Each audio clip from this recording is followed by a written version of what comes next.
Right, well, this white background has definitely seen better days, but the black side looks okay. So what I've got is a black background, a grey paper background, and luckily the white wall of my studio. 3 different backgrounds, but each of these is perfect if you want to shoot black and white portraits. I'm Gavin Hoey and you're watching Adorama TV, brought to you by Adorama, the camera store that's got everything for us photographers.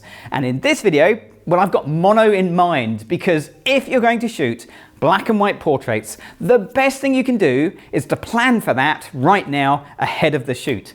These bold graphic backgrounds will look fantastic, and I'm going to use all 3 to create 3 different looks using the same lighting and the same model.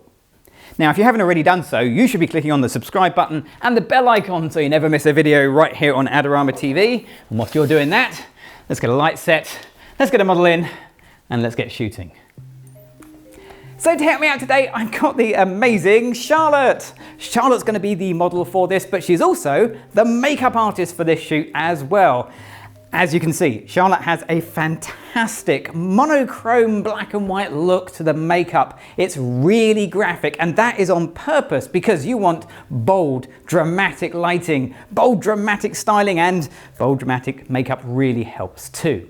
Now, we're going to talk about backgrounds and bits and pieces in a minute, but regardless of background, there are some things you can do with your camera that's going to make your black and white photography experience just a little bit better. So let's have a little look.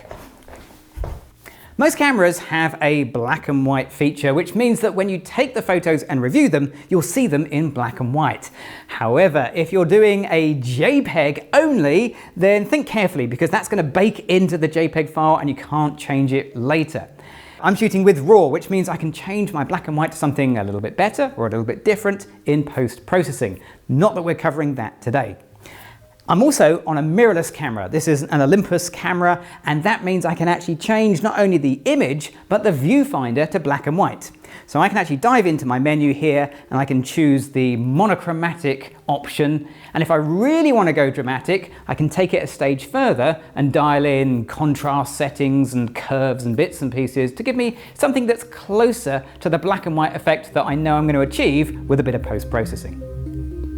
Another useful feature that you might have on your flash is the modeling light facility. Now, I've got a Flashpoint Explore 300, which actually has a fantastic modeling lamp. It's really bright, and I can turn it on just by pressing the remote control here. However, I can't really see the effect. I mean, I know it's on, but if I get Sam to turn the room lights off, now I can actually see what's going on. So if you can control the room lights, that will show you exactly where the light's going to fall and give you a much closer guide to the results you're going to get. I'm going to start with the black background because by and large black backgrounds are relatively straightforward to work with. I've got my flash set here and I'm going to take a test shot just to see what we get. So Charlotte, here we go, quick test shot, looks straight down the lens of the camera. And when I do that, I get an okay picture. I mean, it's black and white, but there's a better black and white in here. Because one thing you'll find when it comes to black and white is you want mood. And mood is often defined by shadows, lots of shadows. So rather than trying to go for a flat lit shot, a sort of beauty lighting shot, think a little bit differently. Think more Rembrandt lighting, more deep shadows. So I'm going to get my light, I'm going to move it around. So now it's coming in much more from the side. Okay, try that. Okay, Charlotte, here we go. One thing to note is that the left side of this shot is quite deep in shadow, so it does look a little bit like Charlotte is disappearing into that black background. If that bothers you, you can use something like this, a second light. It's known as a hair light or a separation light, because that's exactly what it does. It will separate Charlotte from the background by putting a little tiny bit of light just on her hair and her shoulders. How much light do you need? Well, let's have a little look. So at the moment it's on 1/32 power. I'll just do a test shot, see what we get. And that is quite noticeable. However, if I turn it down, let's go down 2 stops. I'm going to go down to 128th power. Here we go. Now there is a little bit of light, but it's much, much more reduced, less obvious. It's still the key light that is the brightest light.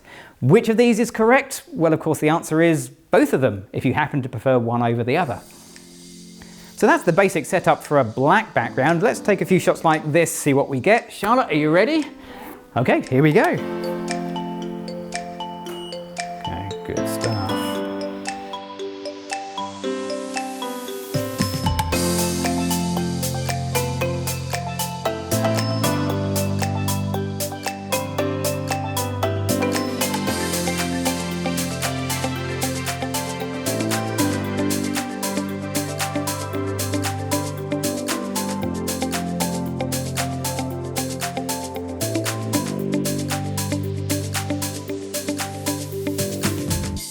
Now we've moved around to the grey background, and I can get away with something a little bit different with grey. With the black, it's basically just black, but with grey we have a little bit more flexibility. For example, Charlotte can actually stand against the grey background, and if I light it with a single light, I will get something with a bit of drama because we'll have a lit bit and a dark shadowy bit on that grey background.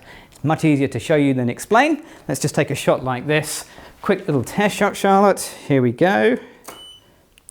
So you can see there are light areas, there are shadow areas. It has quite a bit of drama. Once again, when it comes to monochrome black and white images, don't be afraid of the shadows. Let's just take a couple of shots like this. Okay, Charlotte, here we go. That's great.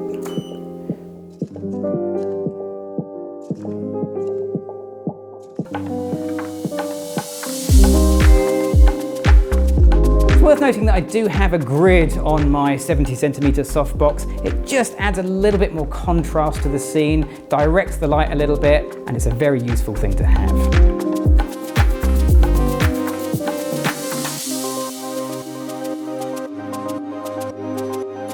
The other way I use grey backgrounds in black and white monochromatic shots is to actually light the background itself. So I've moved Charlotte away from the background. That should mean that the background goes a little bit darker. Let's just take a test shot, see how this looks. So Charlotte, if you can just look straight down the lens for me. Yeah, I mean, it's gone to very nearly black, and that's the inverse square law in action. Now I could live with the dark black background, but that's not the look I'm going for. I want a grey background. So I'm going to use this. This is a second light. This is a Flashpoint Evolve 200. And I'm going to put it really close behind Charlotte, pointing straight at the background. Now this has got the round reflector, which should mean that this will fire a round circle of light and light my grey from black to, well, grey, hopefully. How much light? Well, that's one of those things you need to take a test shot and review. So at the moment, that background light is on 1/128th power. Let's just take a test shot, see what we get. And that looks maybe just a little bit on the bright side. So I'm going to take that down to 256th power, lowest possible power for that flash. And that just gives me a little bit more drama in there. I like that. Okay, let's take a few shots like this. Okay, Charlotte, here we go. You can bring your hands up. That's great. Love that.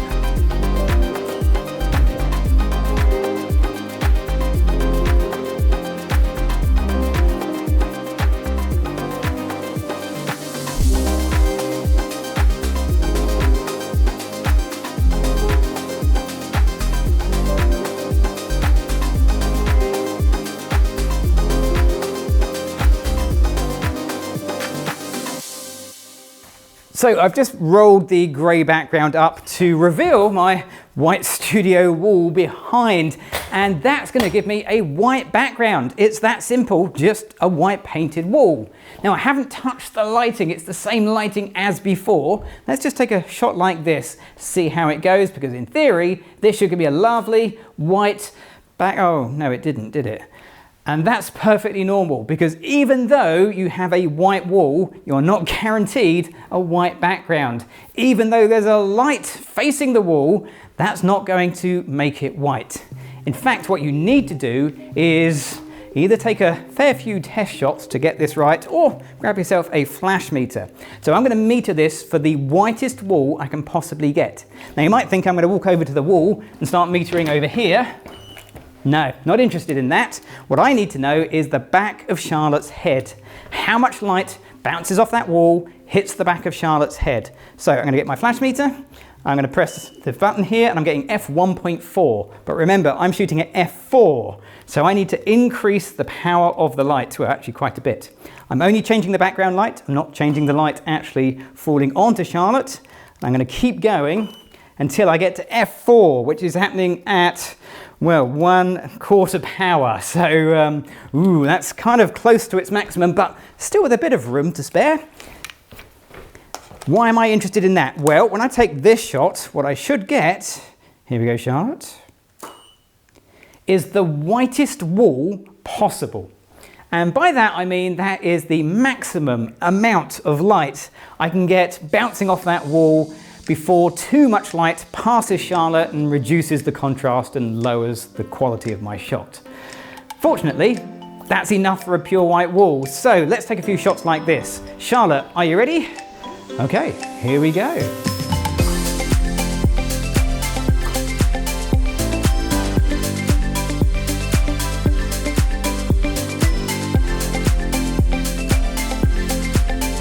One, two, three. Ah!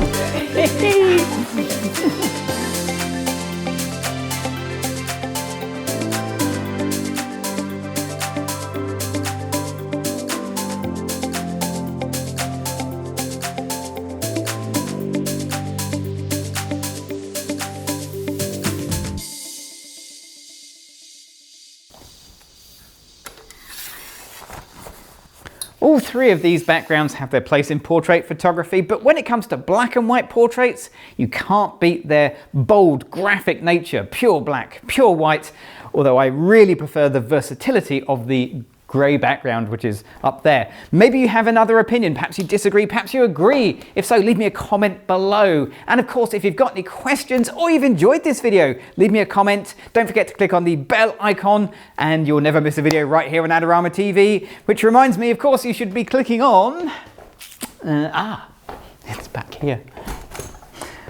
Don't forget to click on the subscribe button. I'm Gavin Hoey. Thanks for watching.